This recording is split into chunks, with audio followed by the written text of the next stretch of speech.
Hi, my name is Savannah Benning, and I'm going to go over all of the concepts that I will be going to cover in my lesson with Bryce Wilson.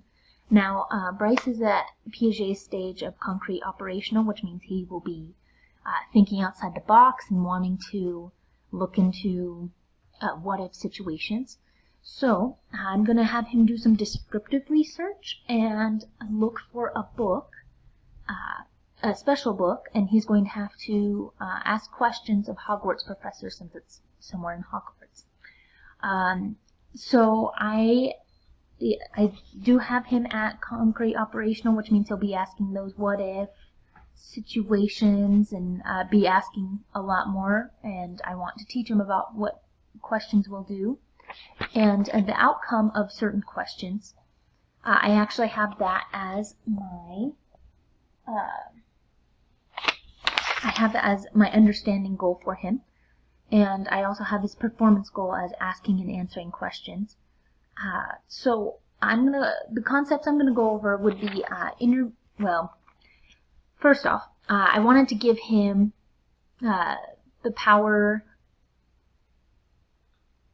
will to power. I recognize that as a 12-year-old boy, he'd like to have a little more power over what he learns, and so I'm going to have him choose between three different stories, which show three different types of questions. So if he does pick the interview question, we'll go ahead and go over interview questions, and I'll have him do that first, just so he can recognize the importance of questions and also hopefully positively transfer that from this lesson into the real world.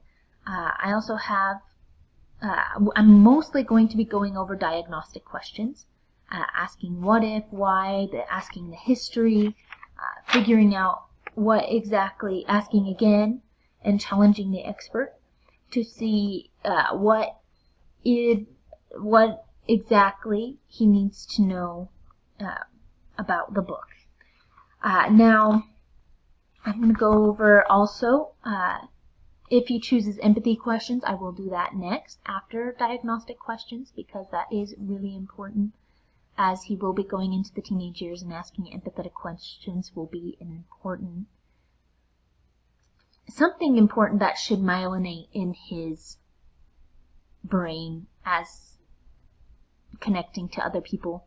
Oh, also, I have my generative topic as communication, seeing as communication is part of everything you do, and I'm hoping that by learning empathetic questions he can better communicate and better, I don't want to use the word myelinate, but connect with the people that he talks to. Afterwards, if he picks creativity, I'm going to go ahead and go over creative questions. Now, if depending on which subject he picks, I'm going to have, before one of the interviews, his moral dilemma during this part, where I will suggest using Veritaserum on one of the teachers in order for them to tell the truth. Now, that's a potion in Hogwarts, in Harry Potter, excuse me, that forces you to tell the truth, and he we'll have to see what his moral development is according to Kohlberg stages. I'm hoping that he will be post-conventional and recognize that forcing someone to tell the truth is incorrect.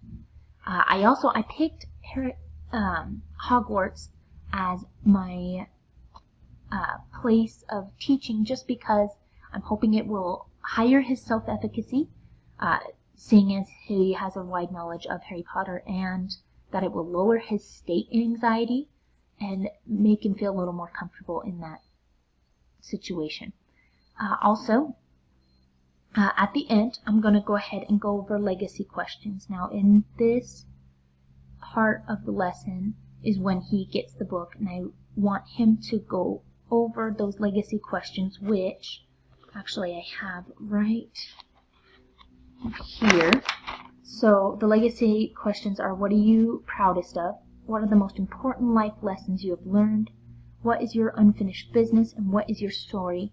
And I want to be able to connect this to genealogy and help him understand the importance to connecting to people here and now, as well as people in the past, and leave something for his generations in the future. So that is going to be his final assignment, and I'm hoping that that will myelinate everything that he learns in this lesson, as well as being able to create something in the end for his future generations and for himself, so that he can see how the answers to these questions change, and that the answer is not as important as the question. Now, I actually wanted to go over a little bit of Bloom's taxonomy and how it's important to have a concept to go to work towards, which is why I have the book and the mystery, so that he will also have intrinsic motivation and situational motivation in order to be excited about the lesson and learn a little more about questions. Let's see. I wanted to break down his schema. So with everything that he has learned about Harry Potter, and break that down in order to create this lifelike situation, so that he can create a new schema based on his own experiences instead of the ones that are created in the book. Let's see. I also wanted to make sure that we took down his personal theories of what the lesson is. I created a lot of personal theories, I imagine, because I have been talking to him a lot about it, and I've been talking to you, Brother Wilson, a lot about it. But I'm hoping that this lesson will break down those personal theories, and that he will be able to myelinate the concepts that we go over about questions and the importance of questions. Now, also, I am hoping to cue him once I teach the concept. He will be able to interview teachers from Hogwarts, and I want to be able to cue him when and help him recognize which kind of questions would be important for what type of answer he is looking for. I am also hoping that his facilitating anxiety will be higher, because I will teach the concept before he applies it to the teachers. Also, I have some defining features of a question, as that a question elicits a response, whether it's an action or a reaction. I also have a correlating feature as, well, not all questions have a question mark at the end, and not all questions actually are a full sentence. Sometimes it could be even a word that prompts someone to act or react in a certain way. So a couple of positive instances of a question. My favorite one actually is, what would you do if you knew you could not fail? Now, the reason I made this the prototype is because, one, it elicits a response, whether it's an action or a reaction in yourself of wanting to do something more with your life, or and it is a full sentence, and it has a question mark at the end of it, so it does go along with the defining features and the correlating features. However, it's a prototype, it's in my opinion a very good prototype. I have a negative instance as an open-ended question with a specific answer in mind. For example, what would you do next week around, what would you be doing next week? When really I want to know what he is doing next weekend at 7 o'clock. So I have another positive instance as where do the problems originate? Who was there when the event happened? This is an example of a diagnostic question. And a negative instance of a diagnostic question would be, what's the problem? Asking straight out and giving off that feeling of not going to get the response that he's probably looking for. What is the extent of the problem? It's very strategic. Understanding exactly where he needs to go with the question, that would elicit more of a response where you can act and have a specific action. Whereas a negative instance of a strategic would be, how complicated is the problem? It's good, but at the same time, it probably won't give you the specific answer that he probably should be looking for. Also, another positive instance of a bridging question would be motivates you to fix the problem. This also would go along with empathetic, because you get to know people more and their motivations with the problem and getting closer to exactly why this person is working towards this problem. And this problem is hypothetical. And a negative instance would be, why are we doing this? Really, it shows more about what he's asking instead of, it shows more about his attitude than getting to the point of understanding someone else's motivation.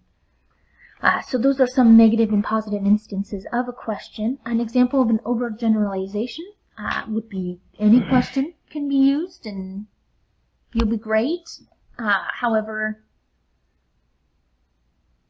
not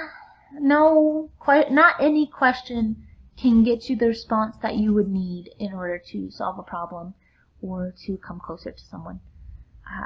An example of an undergeneralization would be, only creativity questions allow for a change or response, which in fact is not correct, because diagnostic questions can also help you get to the point. Strategic questions also help you know specifically exactly what you need to do, which is also an action. So those are examples of undergeneralizations. Let's see. Yeah. So, let's see. I believe we went over the moral development. Let's see. Proximity. I know as a boy, Bryce will probably not want to be facing face-to-face with me. So I'm going to be sitting next to him as he interviews his teachers, and I will cue verbally or physically. I still haven't figured out exactly how I'll be cueing him, but I will be cueing him during interviews. Let's see. And then I'm hoping that he doesn't have a failure to retrieve. But if he does, I'll be able to cue there, and then hopefully that will go into his long-term memory, and he will no longer fail to retrieve.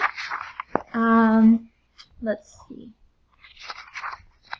I also want to make sure that he has a lot of intrinsic motivation, that this will be something that excites him and helps him understand that really the question is more important than the answer, because I think a lot of the times, even in our lives, we get so caught up in we got to get to the answer quick, and we've got a million answers, and really it's more important to take the time to spend a couple of hours even to figure out the question before we find the answer. It also goes a lot with Bloom's taxonomy, being able to apply the learning that we're going to learn about these questions to solve problems and to analyze. My highest goal is that he'll be able to synthesize knowledge and ideas in new ways, break out of his schema, and learn about other people and about where they're at. I know that Bryce is going to be at Erikson's psycho stage of role identity versus confusion, I believe. I have to double check that, but I know that he'll be talking a lot about role identity, and so I want him to recognize the importance as an older brother, and as I'm sure he's a deacon. He's a deacon. Even as a deacon, to be able to empathize